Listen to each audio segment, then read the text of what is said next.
We got some information from Uzi as to like what is going on with the pink tape. Is it a pink booty hole? Is it the pink puss? We don't know. It looks like both, potentially not. It's like, so he posted Carti on his story. Now, in the past, we've actually come across Uzi capping about Carti, saying that he was on a whole lot of red track 16, among other details. When Carti was first, I think, like rolling out a whole lot of, or at least a whole lot of red V2 when he dropped At Me. And then he decided not to drop it then because I don't know, maybe people weren't messing with At Me as much as he wanted. Uzi was just trolling Carti on Twitter and even dropped like his own whole lot of red type song.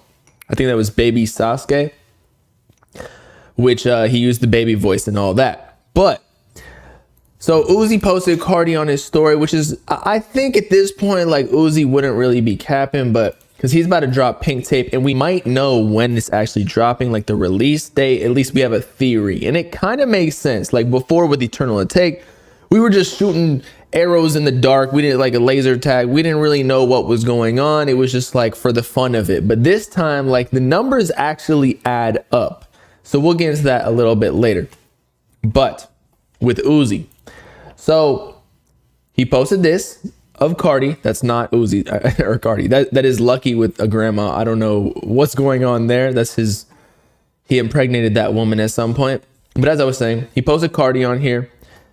You can tell because like the face. You can tell it's an aspirin tree. You can tell because it is what it is.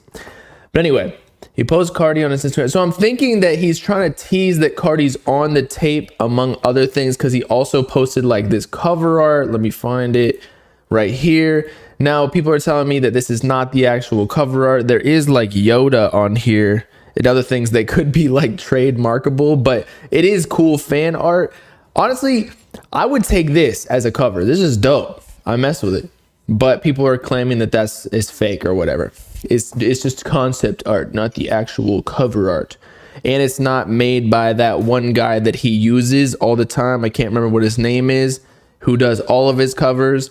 But I don't care, man. Does he need to use the same cover artist every single time? I personally wouldn't care. Now, as I was saying though, so cover art, maybe that's not true. However, we have this theory. So a couple days ago, and I was noticing this, but I wasn't really sure. It's like you need 3 pieces of data to really, I don't know, at least not confirm, but like notice a pattern. So firstly, he posted 9 Trade Demon. I posted this on Instagram and everybody was getting all mad. It literally was a fact. He posted 9 Trade Demon, which is the 9 Trade Bloods, which 6ix9ine was affiliated with at one point. I'm not going to say he was part of that gang, but he was rolling around with them when he was still popping. But that was 9 days away from June 23rd, which is when people think that Pink Tape is going to drop. But we didn't know this just then. So there's the 9 right there, 9 Trade Demon. Now 8. Couple days ago, if you looked at his bio on Thursday, that was yesterday, yesterday, said, I hate silver bullets. I hate with an 8. And that was literally the day after he posted the 9 Trey. Okay. And then today he posted this on his story saying 7 days away, or just say 7 on the grills, on someone's teeth, meaning that it went 9, 8, 7. Now, why is 7, 8 afraid of, wait, what is it? Why is 6 afraid of 7? Fuck, I fucked that whole joke up. Anyway, so it goes 9, 8, 7. Tomorrow there might be some clue about 6, and then 5, 4, 3, 2, 1, and then it drops. It's crazy. I'm pretty sure that y'all are right about this theory. Otherwise, I don't know why there would be a sequence of numbers. Like what does this 7 have to do with anything? Why did he do 9 Trade Blood, whatever? Like, I'm pretty sure I don't know. Like that's the first time to me that he's mentioned any sort of gang. And given what's going on with Gunna and Young Thug, why would you claim a gang? Especially when they already got a case. And that's why 6ix9ine snitched originally. Like, do you want to get caught up in that? No, sir. So that's all the information we have. June 23rd, I'm pretty sure that's true. And then also Carti, I'm gonna give it a 75% chance that Carti is actually on Pink Tape. It will be fire, bruh. Cause usually Uzi hops on Carti's tapes. I'm pretty sure like he gave Carti 2 official features on Self-Titled, right? Looking and Woke Up Like This. Then Carti hopped on Uzi's Perfect Love tape. And then Uzi hopped on Die Lit. So that's 3 total. And then after that, we have not gotten official collab from them. So I guess it's Uzi's turn to get Carti. And I know Uzi, or I personally believe Uzi would sell more than Carti. But if he wants to get like optimal hype for this project to sell well, or to sell even better than it was already predicted to do, what better way than to get Carti, especially because not just because it's Carti, but it's because it's Carti and Uzi, which obviously it's like synergistic. Like if you get a Carti feature, it adds hype to anybody's project because he's so rare. But when you get the Uzi and Carti, like it's like instead of just a +10 on your rating from Carti, it's like a +20 just because the mixture of chemicals turns into the Powder Puff Girls. You know what I'm saying? It makes it into a whole nother living creature. Ken Carson feature. I don't think it's going to be Ken Carson. I know what you're talking about though. Like Uzi posted him. I think that's because Ken produced one of the tracks. One of the ones that he already previewed. Looks like he already took down oh, here we go. So we have the covers. Ken. Yeah. I think he just produced a track. Uzi gonna be on Great Chaos or Opium Twins.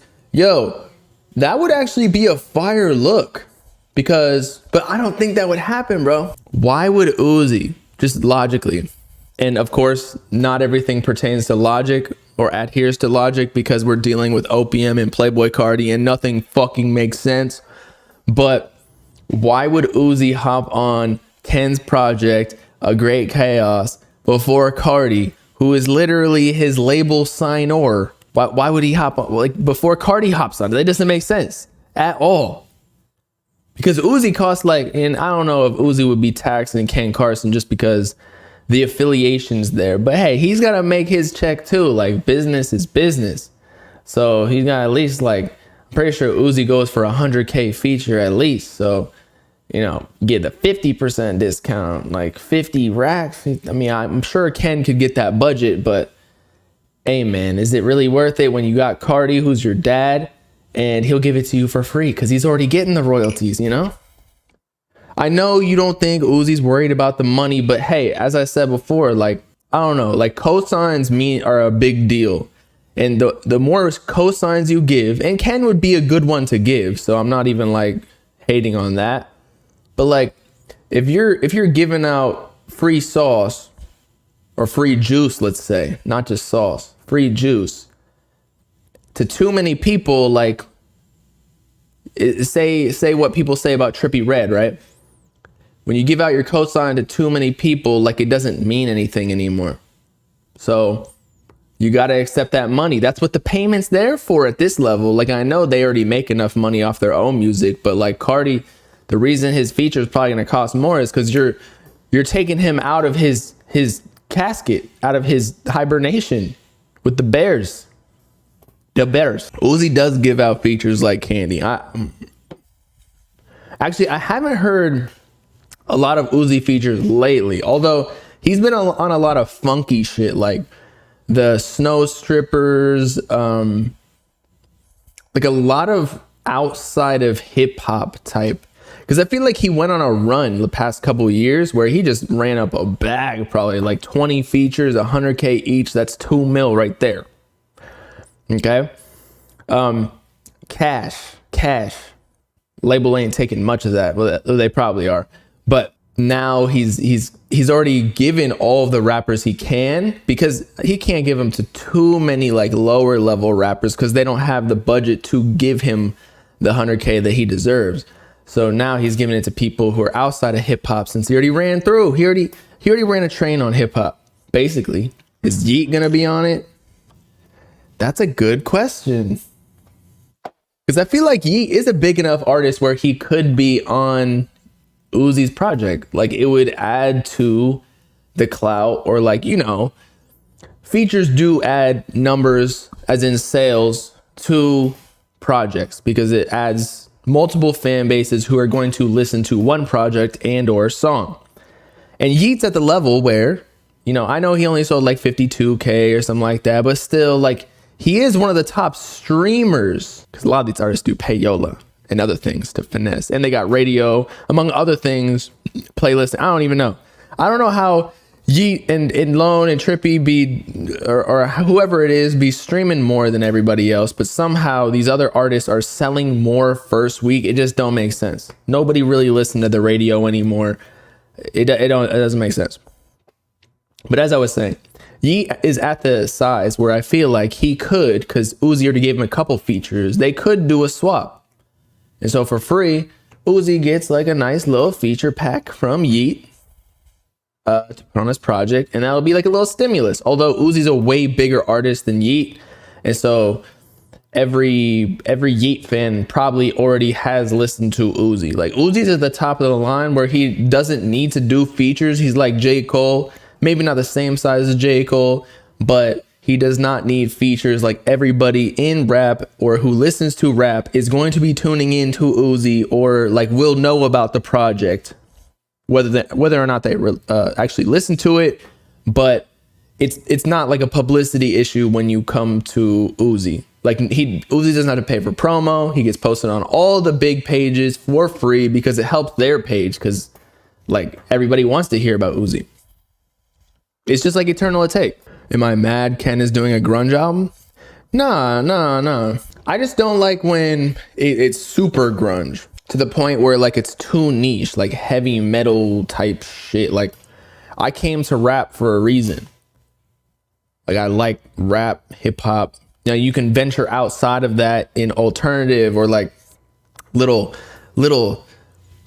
I don't know, divots of different genres. But when you go super hardcore grunge, like, you're not even grunge rap, you're just straight grunge.